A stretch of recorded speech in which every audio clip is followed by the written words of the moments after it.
I, 25 female, have a best friend, Sarah, 26 female. Sarah's boyfriend, Adam, recently called me to discuss a surprise wedding. He wants me to distract Sarah the whole day and surprise her with the family and all our friends back home, and they get married in their backyard. I told him I wasn't sure this was what she wanted, knowing she would hate this, as she hates surprises, but I didn't want to hurt his feelings, as Sarah loves organizing and planning things. She's talked about getting married previously and wants a winter wedding. Sarah had recently confided in me about drifting from Adam and thinking about taking a break. I was quite shocked to hear Adam planning a wedding, a surprise one at that, in front of all our family and friends. I encouraged him to instead have a more intimate proposal as opposed to a surprise wedding. But Adam told me that I didn't know what Sarah wanted and that he knew her better. I told him to talk to her about what she wants at a wedding. Hopefully she would bring up her winter wedding or what she told me about her relationship with him. However, Adam insists on the surprise wedding and says he'll ask Sarah's sister to distract her that day instead. I told him I felt obligated to tell her, as I know she hates surprises, and I want her to feel prepared, not ambushed, at this event. He's calling me the idiot. I initially agreed to keep this plan a secret, but that was when I thought it was a private proposal, and even then asking him to discuss the future with her first. I don't want to cause drama in their relationship by telling Sarah, and I could be the idiot if I do. I would ask my boyfriend for advice, but he can't keep a secret and works with Adam. Edit. I feel obligated to tell her because if it was me, I would want to know. If it's something she does want, however, I can see how I would be the idiot. Also, as Adam has told me about it, so I feel if I stayed silent and she hated the surprise, and then she found out I knew the whole time, she would be upset. But maybe going against his wishes may be seen as meddling in their relationship and undermining his efforts to create a memorable moment for Sarah. For the love of all that's holy, tell her, you should never surprise marry someone. You're not the idiot, not even close. I mean, I kind of get the fun of a surprise wedding when it's family and friends you're surprising, but I've never understood this fad of surprising the person you're actually marrying. I would bet that Adam senses that Sarah's pulling away from him, and he's throwing a surprise wedding with everyone present to push her into the commitment.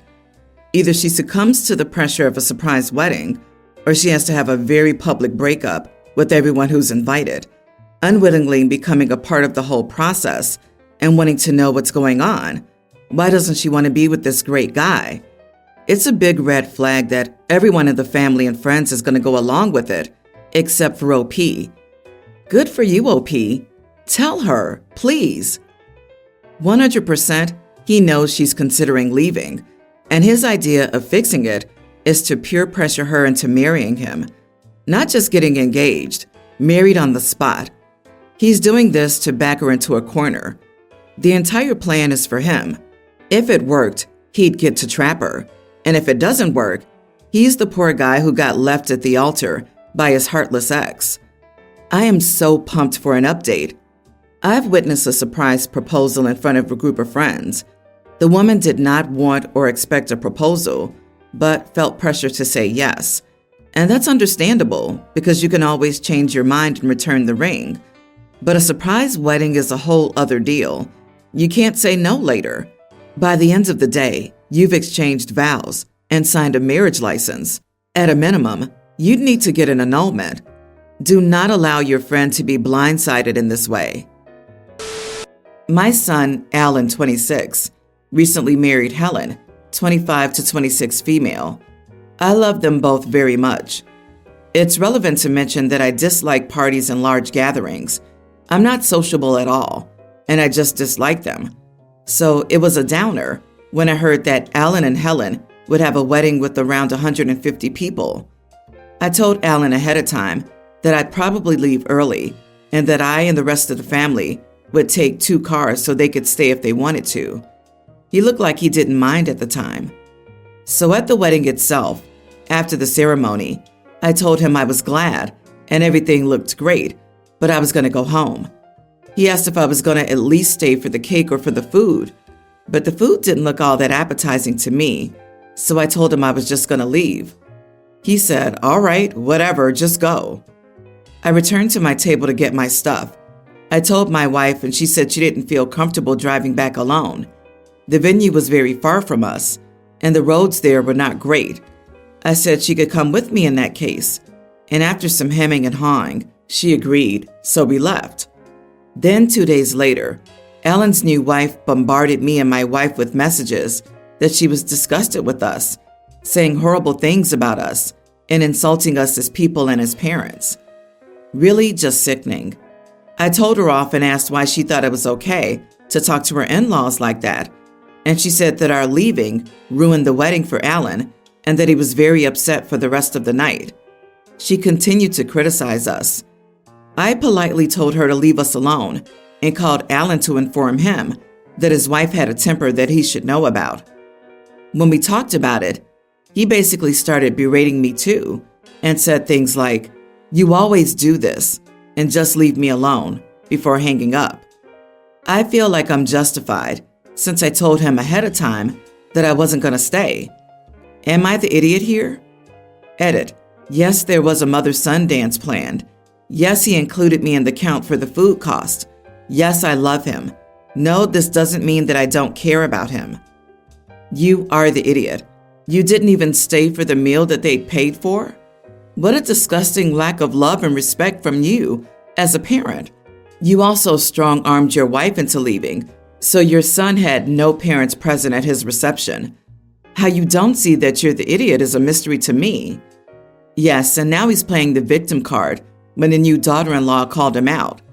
Why even bother going if you can't be there fully for your son on his wedding day? The fact that you left before the mother-son dance or the speeches speaks volumes, as does your comment about the food not being appetizing. Your son is fed up with you pulling this stunt every time he needs you. Leaving early doesn't mean not going to the reception at all. Man, his introversion is so bad that other introverts are calling him out on it. Sorry, OP, using introversion as a cop-out to escape your obligations. You need to see a doctor or a therapist and get some help. Because being at your child's wedding, if not estranged or stuck in non-communication land for being toxic, is an obligation. I get overwhelmed in crowded situations, but sometimes they're inevitable, like your son's wedding. When I knew one was coming up, I spoke with my therapist about a game plan. It was more or less me finding a quiet space I could retreat to, like outside the building or in a bathroom, and then rejoining the group when I could. You need therapy for this level of antisocial behavior, especially since you don't even seem to understand why you're in the wrong. My girlfriend, 28, and I, 29 male, are financially like oil and water. We've been dating for nearly 2 years, and she refuses to do any joint account, even though we live together, and just Venmo each other the money we need for rent and other stuff. She is very high and mighty about finances and always advises me on how to improve mine. Now, I'm not good with finances, I'll admit. I'm in credit card debt and have a guilty pleasure of a secondhand BMW. And she does have her act together. Her student loans are paid off. She bought a house I just moved into, and she has savings. But she's expecting everyone to live like her. And I'm okay not having as much savings. I'm actually okay living on the edge a bit, but I know it bothers her a lot. She's very obnoxious with critiquing me for my car and the expensive payments. I don't care. Haha. I love my car and it's fine. It's expensive. She also points out all the money I'm now saving because she cooks. And so why don't I pay off my credit cards? I'm paying them off $500 a month at a time, but she nags me every time I go out. Hey, there's $60 you spent that could be going towards credit card payments. Or there's a video game purchase when you already have tons. So why don't you return it and pay off the credit card? She recently told me that she didn't want to go any further with our relationship until I paid off my student loans, credit card, and car. I was shocked because that could take years. She said she thought it would take 2 years, and started showing me calculations she's made, showing that if I stopped spending on anything enjoyable about life, I could pay it off. I told her she'll just have to take me with my debt or not at all, because it's ridiculous how perfect she expects me to be. And I don't mind the debt, so she shouldn't either. She got mad and said I'm okay with constantly being in credit card debt, shows that I'm not serious about being an adult, and she doesn't want to marry someone who brings her down and needs help. I was shocked, because she's never helped me apart from giving me slightly lower than normal rent when I moved in. You are the idiot for living in her house and eating her food, yet not cutting back on going out to save money and moving the relationship along. She's smart not to have a joint account with you. She'd be even smarter if she met someone she was more aligned with. Dude, you do realize that if she marries you, your debt is her debt. She's right. The two of you are not compatible regarding finances, and it's better to break it off now rather than drag it on. You don't need a secondhand BMW, even if you do like it. You can get it back when you can afford it. If I were her, I would leave too. Luckily, my partner and I have the same financial goals, which is key in a relationship. You're acting like a spoiled baby. Grow up. Yeah, I wonder why she refuses to do joint finances with you. Wait, I know. It's all in this story. You're an economic disaster, and she refuses to be dragged down with you. Good for her. She wants to invest in her future. She doesn't want to tie herself to a boat anchor. Right now, you're the financial boat anchor, and you're refusing to do anything about it. Credit card debt is expensive. You are completely crazy to voluntarily keep credit card debt. Do you understand what compound interest looks like? You're an idiot, and you are clearly fiscally irresponsible and not at all marriage material. My sister asked me if I wanted to buy a house together, as she wanted to own a property before marrying her fiancé. We often discussed it after graduating, and I still think it's a good idea for us to buy something together for multiple reasons, so I said yes. We looked at a few properties online just to get an idea about what we both liked, but we haven't done anything else besides discussing it. Her fiancé found out, and he was angry about it, so he called my husband and completely exaggerated the entire situation. I was going to tell my husband myself eventually, but he's upset with me because he had to find out from somebody else. We keep fighting over it, even though I don't think this is something worth fighting about, as I was always going to tell him before we got serious about buying anything. And he's the one who always says it would be good for me to have my own assets. Am I the idiot? You are the idiot. I can't imagine not telling my partner about something like that. That's a huge purchase that will affect your credit score, debt, etc. Not to mention, why wouldn't you tell him? What step are you at in this process? You could just say, hey, my sister and I were discussing buying a house together as an investment property. Are you cool with me using some of our finances to buy it? Even if you don't share finances, from a financial standpoint, this has implications for your taxes. On a decent human being level, omitting info is lying. Right?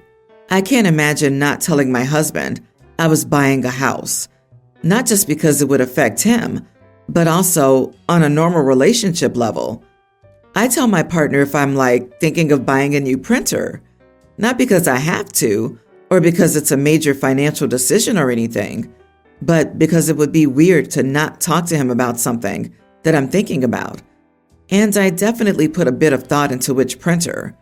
Surely you're thinking about a house in greater depth than I thought about a printer. Yeah, do either of you respect your partners at all? These are big life decisions that you need to consult your spouse on before you get in any way serious about it. I don't know how you could think you're not the idiot here. As a side note, if I thought my wife was secretly buying a house, I might think she was planning on leaving me. I, 24 male, have a nephew, preschooler, that is usually tossed to me by my older sister, 27, or younger sister, whenever they decide to make plans. Not that I don't like spending time with my nephew, but they usually throw him on to me whenever I have plans, or I simply just don't want to deal with a screaming child. My younger sister, nearly adult, mostly watches my nephew as she gets paid for it. Still, every once in a while, when she makes plans to go out, she informs me last minute and leaves him at my place, so I have no choice but to watch him. Recently, it was my girlfriend's 22 birthday, and I wanted to celebrate by taking her out for a week at a beach and amusement park. I informed my family about this event ahead of time so that there would be no interruptions.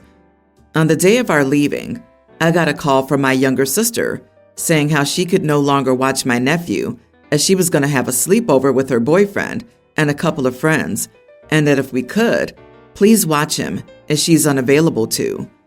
I told my sister I would not watch him and informed her that I'd made these plans and told them way ahead. She got extremely upset and called my older sister, who also, in return, called me extremely upset. And how dare I put a girl over my nephew? My girlfriend overheard the convo we had and felt so extremely bad that she offered to watch him and that we could bring him along. But I continued to put my foot down and informed him that if someone needed to watch him, my parents could. But in the end, I compromised and took him with us. Throughout the whole week, our vacation just didn't go well. I could tell my girlfriend wasn't enjoying herself as we both had to babysit my nephew, leaving us with no private time or relaxation, which made me feel way worse. After coming back, I informed both my sisters that since we had to bring him along, if they could pay us for all the extra costs we had to pay, including him, and they're refusing to, calling me an idiot and saying that I'm putting my girlfriend over my nephew. So, am I the idiot? Not the idiot, but you need to grow a spine. What they're doing is not okay. You might love the kid, but it's not your kid, and it should not harm your life. It might come with angry people, but you must say no and stick with it. I also don't understand the logic of you're choosing a girl over your sisters and nephew, when the younger sister literally did the same thing by turning down nephew duties for a slumber party. It's not meant to be logical. It's meant to exploit a person's worst fears about themselves. OP, you aren't choosing a girl over your sister or nephew.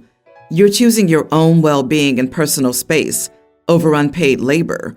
It's incredibly manipulative that your sisters are implying that you're not prioritizing your family when you literally just took your nephew on a week-long vacation.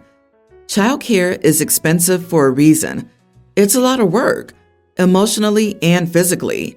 Your sisters clearly feel entitled to tell you how to spend your time and energy.